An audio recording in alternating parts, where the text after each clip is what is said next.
Kenneth Agyapong Jr. Ken. What's up?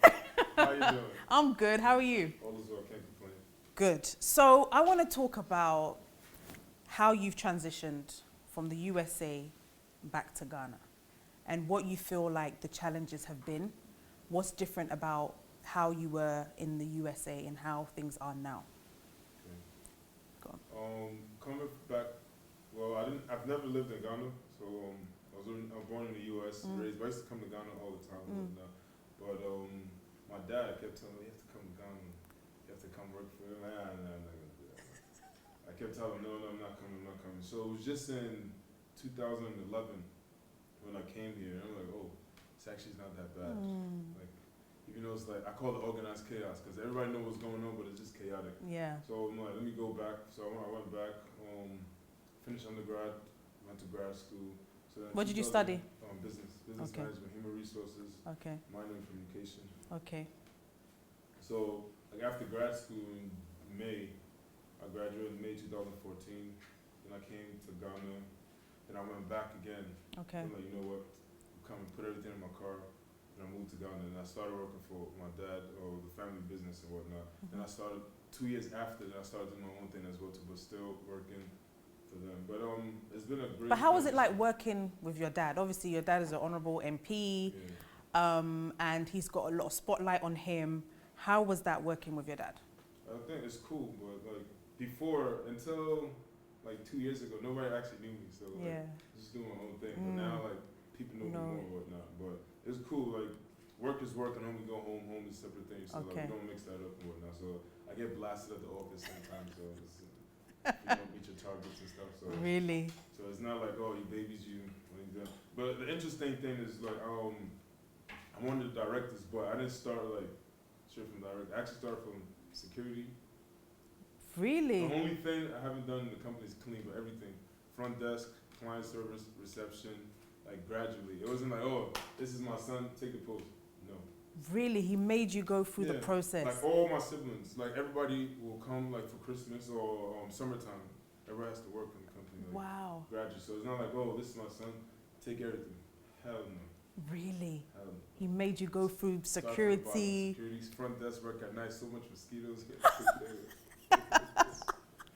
But I'm sure it's helped you though. No, it's good. It's good. I think it was really helpful because now, in a case like that, you know how the people feel, like you know the process and stuff like. So like with me, I always say, anytime anybody calls off or anything, I could go to work. I could do it. Like even like for TV side, I know how to operate the camera. Wow. This is my tree's not good, so I can't really go on the radio station that much. But yeah, so it's been a gradual process. But I think what everybody should do is like take one day at a time and don't compare. Like, oh, in America I was doing this, so Ghana's gonna work. Like it's saying in Ghana,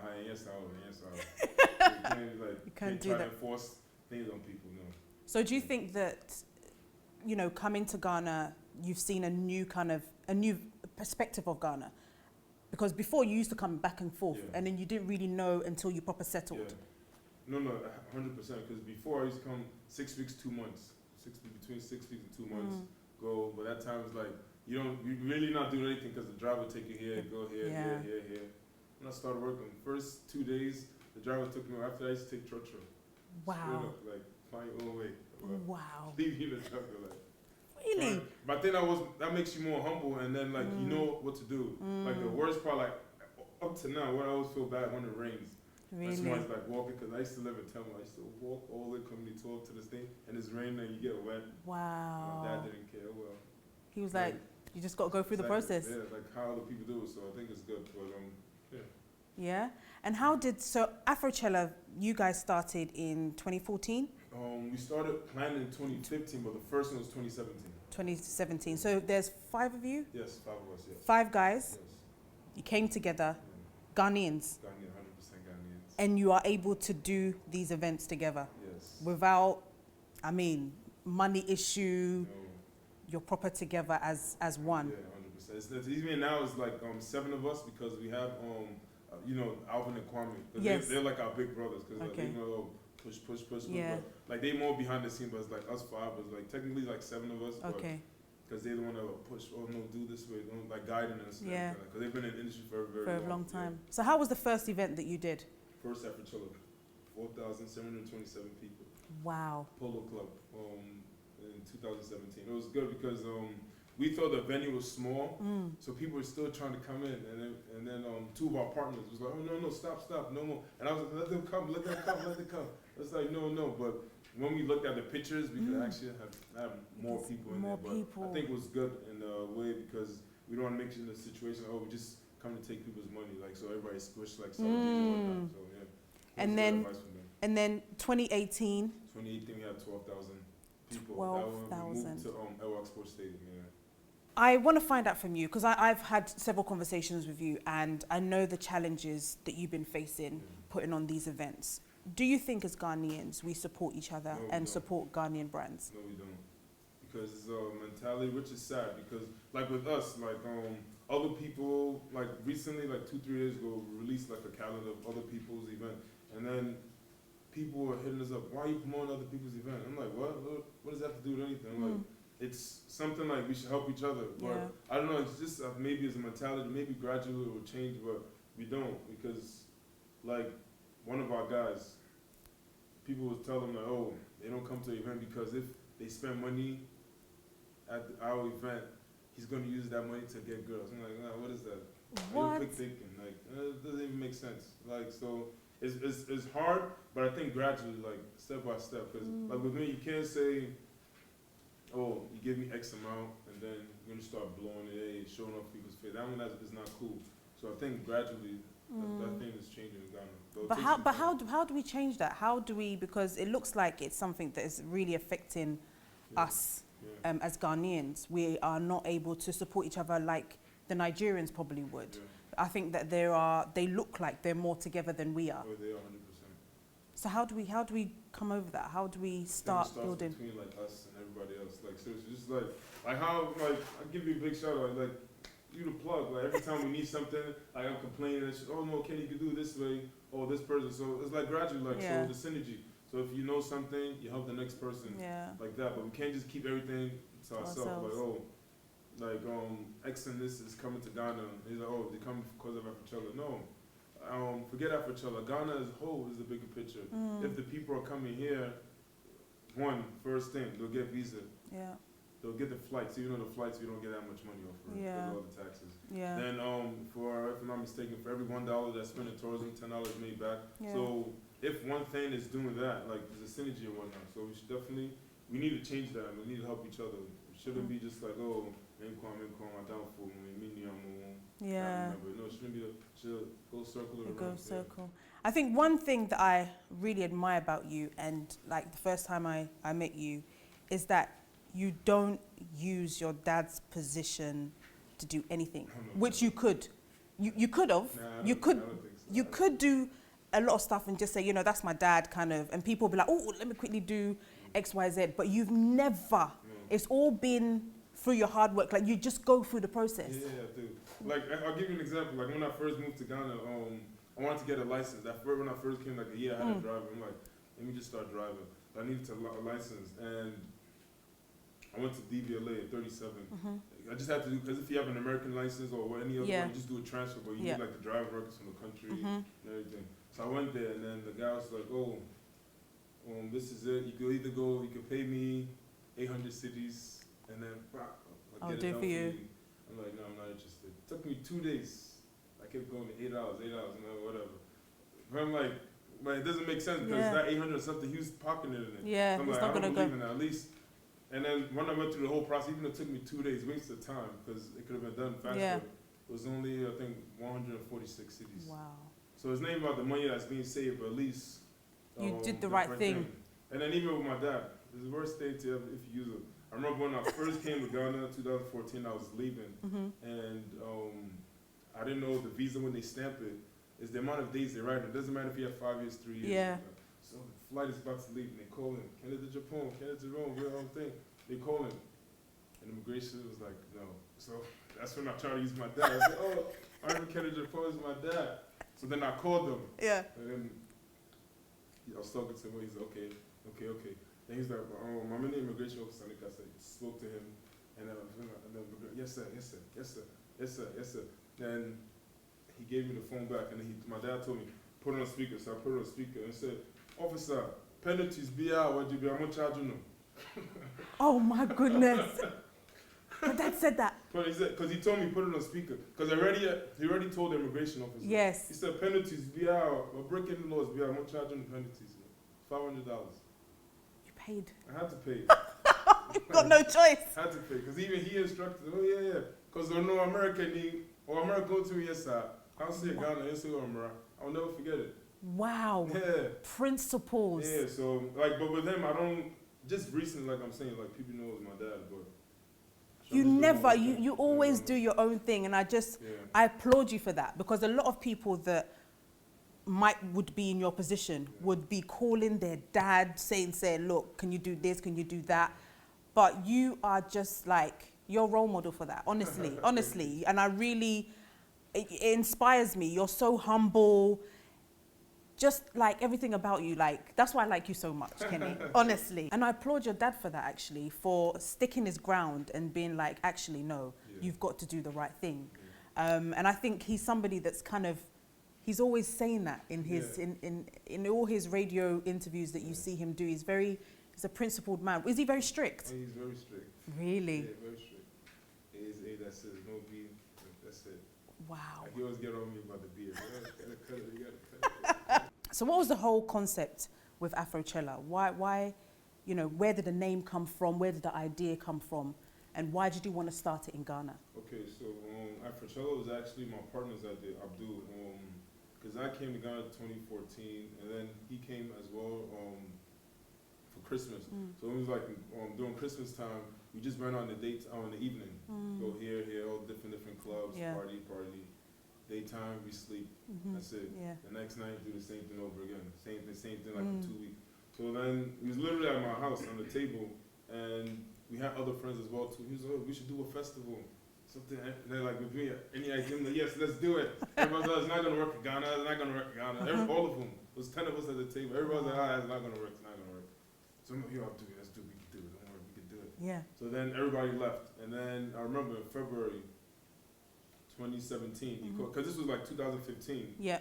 So when we just brushed it, was February 2017. He called me, like, yo, I see this venue, it's called Polo Heights. So go check it out. I'm like, I bet I'm at work, but I'm leaving right now. To go and check it out. I'm like, so during my lunch break, I took it and I went there. And I'm like, well, the venue's nice. Did a video, and then it was the guy there. He was like, oh, can we rent this place? He's like, yeah, what are you doing? I was like, oh, we want to do like a day party or festival. The guy said, no problem. We rented it right there and then. Then we just started planning and everything. So Afrocella is more about food, art, music, and culture. Okay. So we want, like, it's different when it comes with the art, like different artisans and art installations, and the culture, because Africa has a great, very great and thick culture. Of course. Then the food, everybody loves African food. Yeah. There's always competition, Ghana jollof, Nigerian jollof, you know. All countries didn't actually originally make it. Yeah. Then music bring everything together. Yeah. So if you realize, like, using Afrocella, our lineup is really last. Yeah. So we try to push the other 3 pillars of it. So we wanted to bring that and then highlight it. And then the whole thing was bringing people back to Ghana, and then after, later on, it changed, like, for Africa, because remember when I posted in 2014 on Instagram, this is where I'm moving. It was actually like, it's a picture I just took off Google. It was a drone shot of Bellagio. Really? The houses. So then a lot of people was like, this is Africa? This is Africa? Yeah, they couldn't believe it. I'm like, well, you guys are not serious. So with that, and then now we have a whole bunch of people coming in like, wow, this is Africa. It's not what they actually taught us in school or what we actually see when we're in America. Yeah. And then I remember I called up, I think it was one of the hotels, I think Fiesta Royal or something. They're like, oh, we're booked up with people coming in for Afrocella. So basically, there's a lot of people from the diaspora, especially America, where you guys are from, that are coming in just for Afrocella. Yeah. Is this what you had imagined? Is this what you had planned? Ibis, the hotel, the whole thing. Every single room. Is that what you planned for, to get the diaspora from the US community to come to Ghana and see what Ghana was about? Yes. That was the overall goal. So I think now we accomplished the goal. So now it's just, we hand it over to our bosses. Wow. Yeah. I know your first event was 4,000... 227. And then, do you think that the majority of that were from people from the US? It was spread out. The first year, yes, it was because a lot of our friends and whatnot. So in the U.S., UK, Germany. There's even one lady. It's like I flew all the way from Germany, and she missed her flight, so she came, and then right after that, she left. Wow. She's actually one of our good friends now. She was in Ghana even yesterday. Wow. So yeah. And then also the year after that, you said it was 12,000. Yes. Again, what do you think the percentage was of? It was spread. Then it started spreading out like the U.S. because like we know the metrics because we sell a lot online. The U.S., Germany, UK, Australia, Kenya, Zimbabwe, like spread out. Wow. But now even this year we have people coming from Japan. Japan. 62 tickets sold in Japan. Do you think it's because of the year of return? Yes, I think so.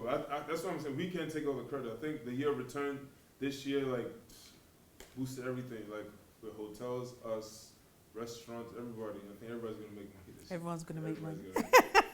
So the GRA won't come after you. Oh, they come. They already sent us an email. I have to go see them tomorrow. We're gonna go for a short commercial break. We'll be right back.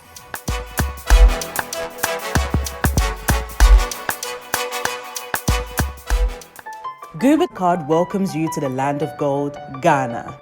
The Guba Card is a unique loyalty card which gives you the opportunity to enjoy discounts of up to 40% on goods and services. You enjoy discounts of the best of hotels, amazing restaurants, beauty lounges, spas, health centers, fashion houses and shopping centers in Ghana. The Guba Card can also be used as a prepaid Visa card with Access Bank, our partners, offering you conveniences on all payment platforms. Applications is safe, secure and valuable. Call us or WhatsApp us on 0245 156 705. Visit www.gubadiaspora.com. Guba Card, the best discount card in Ghana. Imperial Homes Ghana and Great Britain has carved a niche for itself within the real estate industry as the premier provider of luxury homes in Ghana and England, with a mission to provide safe, good value, modern housing and personalized estate management services to its clients and customers. All our homes meet the Lifetime Home Standard, as well as the highest standards of engineering excellence, safety, environmental sustainability, and cost efficiency. Imperial Homes, a signature of luxury.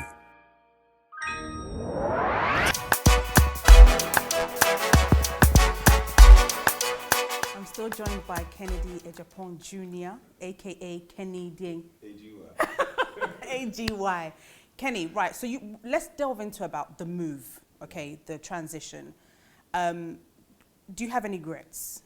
No, I don't. You don't? I'm really happy that my dad kept pushing me, come to Ghana, because now I see a lot of things different. And then how is the work ethic with, how Ghanaians work and how people abroad work? Move too slow in Ghana, oh man. Really? Move too slow. Like, everybody's like moving slow, taking their time, like, come on, you gotta move. Let's go. But I think it's a culture. It's like part of the culture. So, like, I don't say you should assimilate to it, but just you have to respect it. So like a lot of people move slow because now I thought about it. If somebody lives in Kaswa but works in Medina, they wake up early, traffic, they frustrated already, so all their wahala is in between that transition by the time they get to work. So when they get to work, then now they have to eat wache. They're tired. Because the cocoa ladies finished the cocoa already at 7. Wow. So it's a whole thing. Yeah. So at first I didn't get it, but then gradually I started realizing there's a reason for everything in Ghana. Yeah. There's a reason, But do you think, there's a lot of people that have come, settled and moved back because they cannot take how things are. Because they compare where they came from. Okay. In America I did this. Okay. How come I can't do this in Accra? Okay. In Accra I did this. So that's why if you start comparing and then you have the exchange rate app on your phone, you're gonna move back real fast. Oh, it's not that expensive. Before you play jack, boom, $5,000 is gone. Boom, we're like, oh man, you didn't got read that. She's like, so you have to take it easy. It's true. That's the thing, like you just have to pace yourself. Yeah. It's and I think more expensive in Ghana. Yeah, it is. And I think also, when you come back for holiday, short period of time, you're here with like your $2,000 or $3,000, and then flexing. Yeah, but then actually when you come to live here, you can't be spending that amount a week or a month. And so it becomes a challenge, and people don't understand why Ghana is like the money goes quite quickly Real fast, yeah. because of budgeting. Yeah, if you don't budget, if it's not, like, I have a saying, like, before I came to Ghana to now, if it's not a budget, don't do it. Don't try to do something you can't really afford, or you're gonna eat well today, or buy all the bottles tonight, and tomorrow, oh, man. Oh, T.O., yeah, oh, man. So you keep to budget? Yeah. Really? If it's not a budget, don't do it. So you have, like, a monthly budget and a weekly. Do you, Kenny? Yeah. So what's your weekly budget? I really can't say. No, roughly. Okay, roughly. Between X, Y. Say like 1,200, 1,300 a week. Okay. But because of my car, gas. Okay, the gas is killing you. Has to And then come it's all back. started for motorbike. Oh, I actually do. I used to get on it, but then my uncles were like, oh, stop. I used to get on the car. Really? I have a helmet in my car. Put it on there, boom, boom. Forget it. Because like traffic, it was taking toll, and I don't like to be late. For I park meetings. my car and I call the dispatch. Go, oh, come, let's go. Yeah, and that's another thing about you. You're never late for your meetings. Yeah. You're actually there earlier Just than sit the down, meeting. just relax instead of getting there later. Breathing all hard and everything. Yeah. Okay, let's talk about family. How many brothers and sisters do you have? God, Like how many? it's a lot of us. How many? That's all I can say. Is a lot of us. Oh, you don't know the number? I do know the number. We have a group chat. Like we talk every day. So Really? even, yeah. Like, we talk every day. Check up on each other. Yeah. And you're all And in if we all Ghana? spread out. Because like some of my sisters are older, younger, like school and stuff like that. Okay, so there's some in the US. Yeah. Your siblings, they're in a lot of them are in the US, Yeah. and some here. Hmm? But the number is. I'm not gonna say. Ken, why are you not gonna I'm say? not gonna say. Well, me personally, I have 2 kids. Yeah. You have 2 kids? Yeah, I have 2 kids. Really? I have twins. Really? Yeah. How old are they? They're 2.5. Wow. Yeah. Where are they? Are they in the US or Yeah, here? in the US. Why are you not bringing them here? Not yet. I have to make sure my feet is stable. Really? Have my own house, you know. Before they come down. Yeah. So how is it like being a father? It's good. Like, even though I don't see my kids that much, but it's all about like time management. Like when I go in, I see them and whatnot. So, but every day I talk to thank God for FaceTime. I know, right? You know, these are FaceTime. Do you think that fatherhood changed you in any way? Yeah, because before I would say I used to be wild. Like, oh yeah, do this. But now, like I'm more like calm. And I used to like not have a temper, but like stuff would piss me off. Like, come on. But now like. You're calm. Yeah, like, because now I'm responsible for 2 people in my life. So twin girls? No, 1 boy, 1 girl. What? You're lying! Yeah, that's serious. 1 boy, 1 girl. Wow. And their names? I'm not going to say. Why? I might call me if you want. It was one on Saturday. Really? Yeah, they were. Okay. Yeah. Okay. All right. I want to know, in terms of what are your, like, favorite moments in Ghana so far? Favorite moment? Favorite moment in Ghana? I think it was the 2016 election. Okay.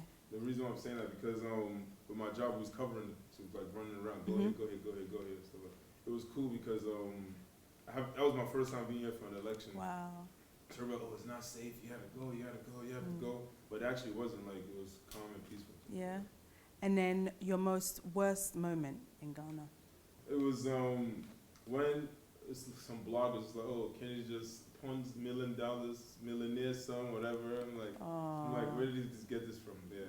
That one I think was worse because I'm like, I'm doing my own thing. Like, where did that they come get this from? Yeah. So that one, even my dad called me, oh, what do you write articles about yourself? Blah, blah, blah. I'm like, is that what your dad said? I don't got time for that.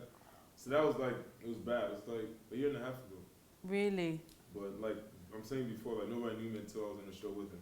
Because I have a food truck, so like usually I'm in the truck making the food. So after the show, like maybe like 3 months later, boss, yeah, can't you pump on that? We'll turn that chame.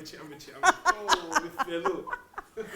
I'm like, what? I'm like, please, like, what does that have to do with anything? Yeah. Like, you have to work because you can't always say depend on your parents. Because I believe like my parents brought me in this world. They paid for my college education, even that, because I was being a slick boy. They cut me off and had to pay the rest. But they did what they had to do. So now I can't stay, fold my legs. Oh, honorable Kendra point, oh, I'm brown. Yeah. No, it doesn't make sense. Like, what's the point? That means you never know the value of anything. Wow. Everything is given to you. On a golden platter. It's like, oh yeah, it's given to me, yeah, but you won't know. Like, hard to work for. I go to Mokola every Saturday, early in the morning. Yeah.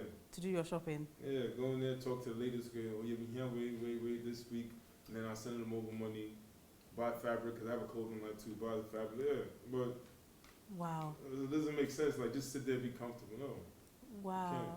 it's their money, not yours. It's true. They have the choice to give you. They don't have the choice to give you. So you have to Wow. Wow. fight for yourself. Do you think those principles that your dad has taught you is something that you're going to pass on to your children as well? Oh, yeah. You're going to make them work Yeah. for it? You have to. Because again, like if it's given to you, like No value. No value. Yeah. So You true. have to work for it. Yeah. Let's talk about the food truck. Food truck. Yeah. Why did you start a food truck? Afro food truck because I tried to. My partner and we tried to open a restaurant and the rent was too high. So, It was wow. way too high. Like go here, a square meter, $22. And I'm like, well, we here in Ghana, even in cities. yeah. Like, it's not even worth it. So then, you know what? Let's bring a food truck. Wow. So then now even the truck is even better because it moves around. It moves around to And different I think places. we started something good because now there's a lot of food trucks in the crowd. Yeah, no, there Yeah, is. so There it's is. good, yeah. So you sell all types of food? And when do you move the truck around? So usually it's in Jolu, Fiesta Royale, like going towards Globe Media Lines. Okay. Down there, there's a lot of restaurants, a lot of offices. Offices there. I was Ah. actually running one day. And I'm like, there's a lot of offices here and stuff.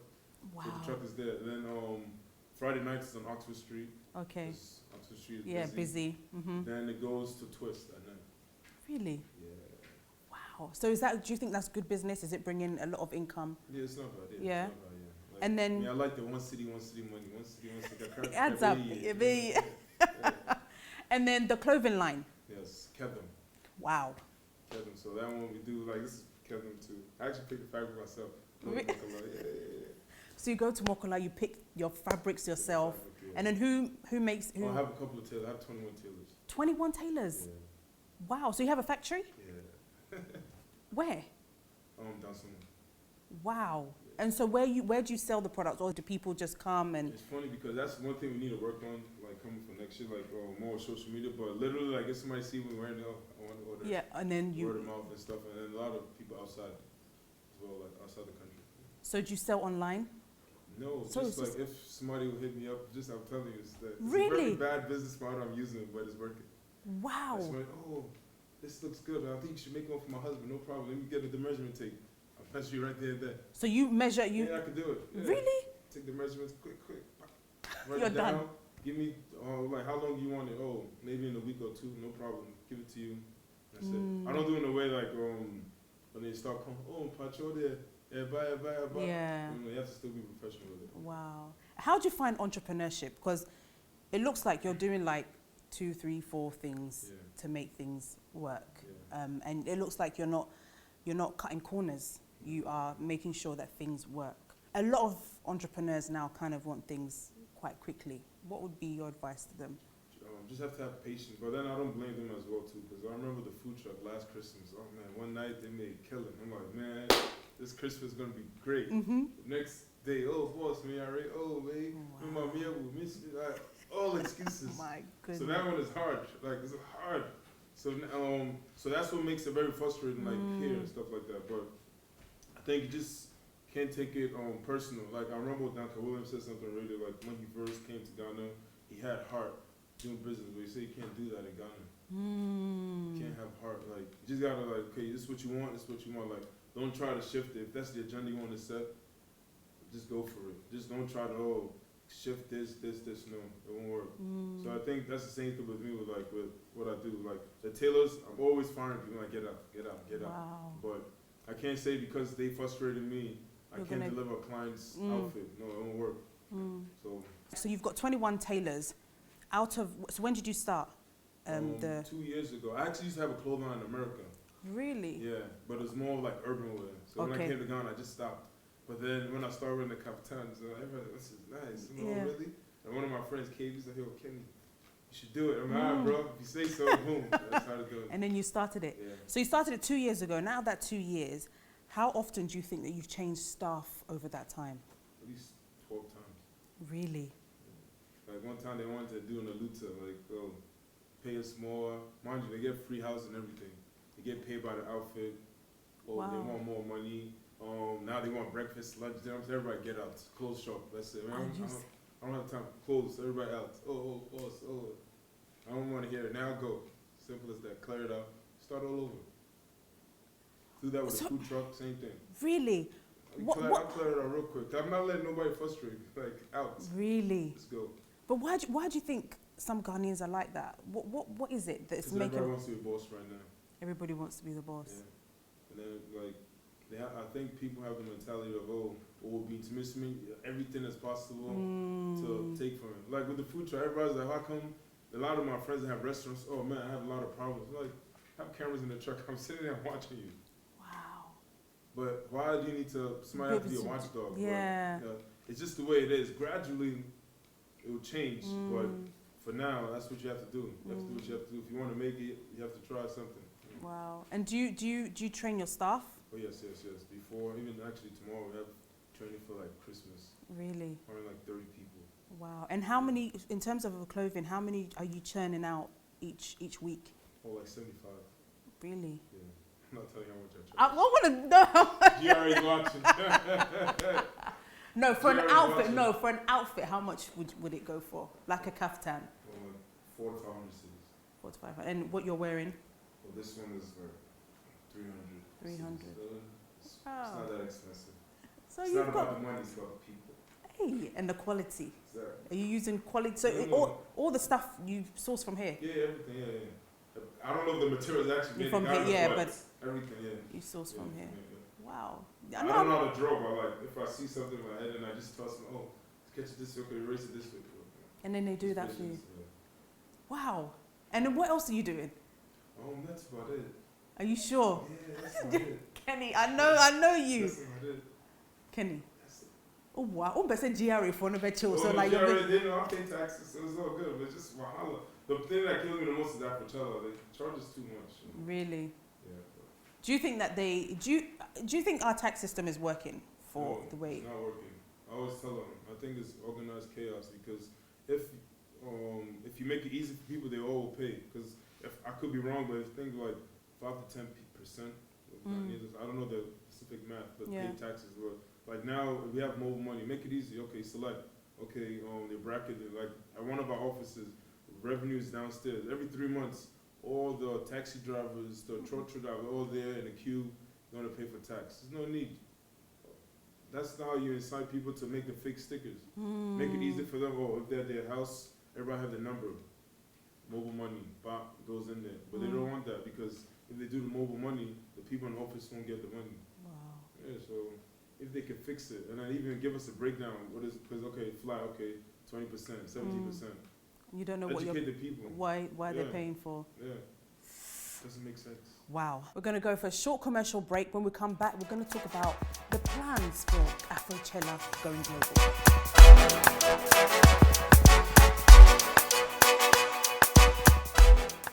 Guba Card welcomes you to the land of gold, Ghana. The Guba Card is a unique loyalty card which gives you the opportunity to enjoy discounts of up to 40% on goods and services. You enjoy discounts of the best of hotels, amazing restaurants, beauty lounges, spas, health centers, fashion houses and shopping centers in Ghana. The Guba card can also be used as a prepaid Visa card with Access Bank, our partners, offering you conveniences on all payment platforms. Applications is safe, secure and valuable. Call us or WhatsApp us on 0245 156 705. Visit www.gubadiaspora.com. Guba Card, the best discount card in Ghana.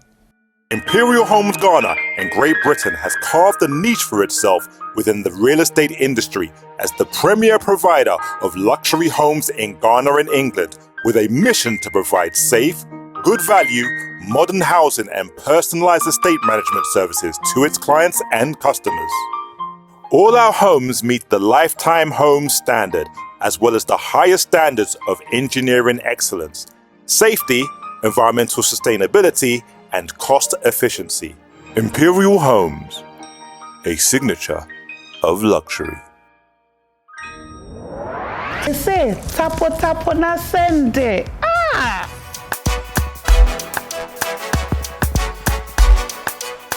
Welcome back from that short commercial break. I'm still with Mr. Kenny. Ken, so what is the plans for Afrochella? We want to expand it gradually across the continent, but we will never go to America. So Why? it's not about America. We want everybody to come to Africa. Okay. Yeah, So the aim is to get people in the diaspora to come to Africa Yes. and see. Why is that? Why is Africa so important? Because this is home. Because I always remember when I was younger, 1997, first day of school, Oscar Rodriguez called me African booty scratcher. Wow. And I threw a table at Why? him. What is African booty scratching? To be honest, up to now, I don't know what's the term of it, but like it just pissed me off. Because it was like, Kenneth Can't say you pronounce it. So like it really pissed me off. Even though when I got home, my mom beat me too for that. But then she said, oh, you should be proud of where you come from, all that stuff. She kept saying, oh, don't worry, you should be proud of where you come from, you should be proud, you should be proud. And then, so now, it's like, so ever since then, like, from all that time to now, I've never said, oh, I'm not an African. Because a lot of people in America, like, a lot of my friends even, they're full-blown Ghanaians and everything. They're like Kofi, they would change the name to something else. Wow. So from that time to now, it's all about Africa. Even so, it's more about people knowing Africa. The West, everybody knows. Like Africa, we still have a long way to go, but we have to start from somewhere. But why do you think, as a fellow Ghanaian that's living in the US, they would be kind of ashamed to be African? Why is that? Because they're just ashamed and afraid. Because I had a friend. I went to grad school with her. I swear everything. I didn't know she was Ghanaian. Really? Like here in Ghana, I saw that twist. I'm like, hey, what are you doing? I'm like, what are you doing here? I'm like, she's like, I'm Ghanaian. I'm like, what? I went to school with you for 2 years. I swear everything. She never mentioned. Because she has an English last name. I don't want to say her last name. But I'm like, whoa. I'm like, you Ghanaian girl? Wow. As she started speaking to you, I was like, mind blown. And I'm like, what? So, like, I think people are generally afraid. But now, because of like Afrobeat music, and then Africa's the new sexy. So now everybody, even people are not African. Oh, I'm African. Where are you from? I don't know, but I'm African. But yeah. So now it's gradually, because I remember one of my mentors, she was Jamaican. She said when she was growing up too, like, oh, nobody wants to be Jamaican. But now everybody, wild going my ears, wild going. They never been to Trinidad or Tobago or anywhere in the Bahamas or anything like that. So it's our turn. Let's milk it too. It's our turn. Wow. And I'm glad you mentioned about mentorship. How important as an entrepreneur is it to have a mentor? No, it is. It's really important because you should look up to somebody or look up to something. Like, you can't, like I always say, like, out of everything I've done in my life, Africella is like the biggest, like, with the exposure-wise.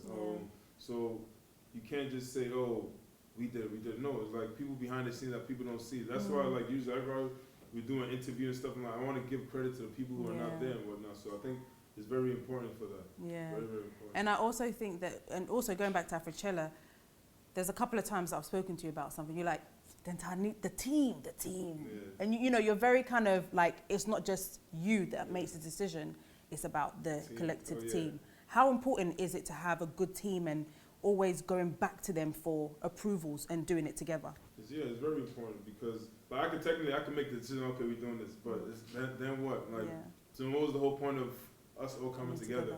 So with a team, like, usually we vote. It's like 5, so at least 3. 3 win, boom, clear to go. So it's not like no dictatorship, like, oh, you have more say. No, it shouldn't work like that. Like, one team, one dream, and that's how we should do it. But usually, you know, like, you don't find a lot of people working together. There's not a lot of partnerships.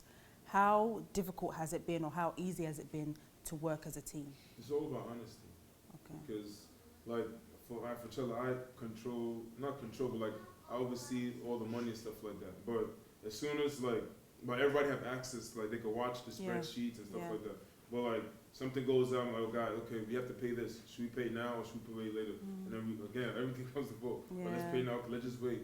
Like that. So it's just all about honesty. If you're honest, I think it makes everything easier for you, like, even if you want to be an entrepreneur. Like, just being honest and truthful to people. And I think it's transparency as well, isn't it? Yeah.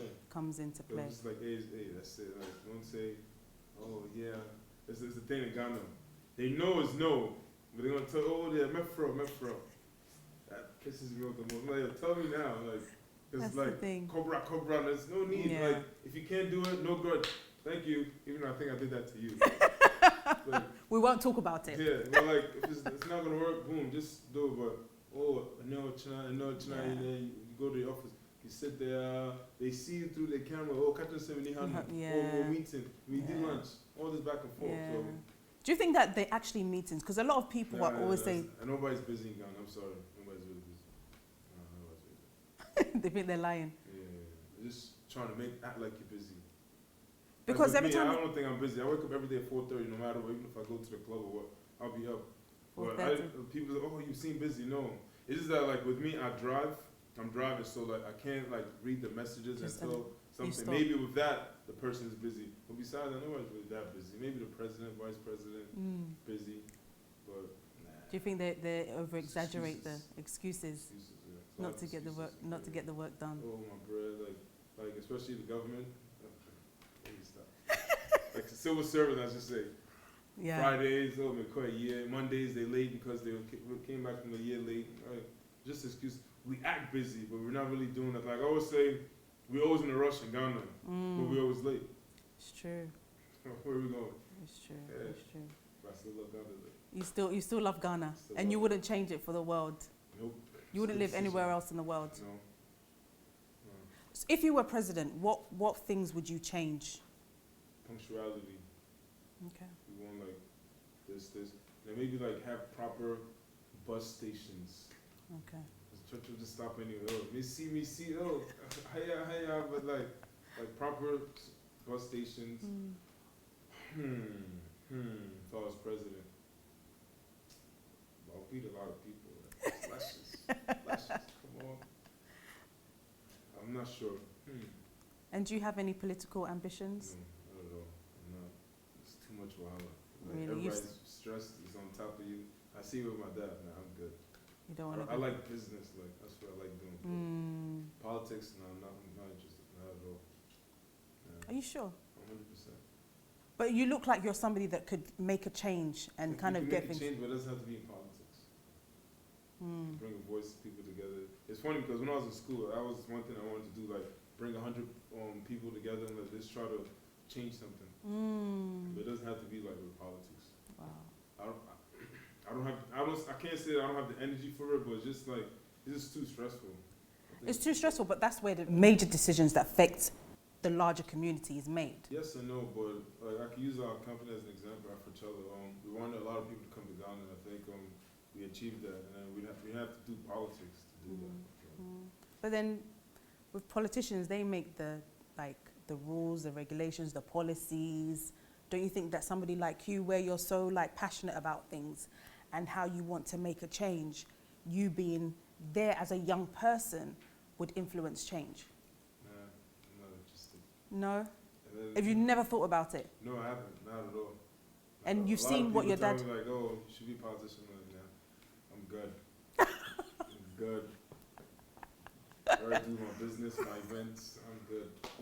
So do you see that your dad goes through a lot of stress and a lot of people come in for different things and... Yeah, it's too stressful. Like, I don't think I can solve everybody's problem. And I'm not like, I've never been interested in politics at all. Okay, all right. And then where did you learn to speak Chi? Because you were living in Kakraka Krabi. But we can't. Why? That's your own cat. So my bar first, the same thing I used to do, like 6 months. I didn't speak Chi.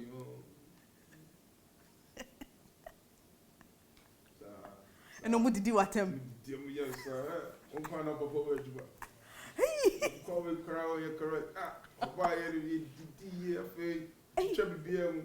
Are you serious? And you were just listening, taking it all in. Everything. Wow.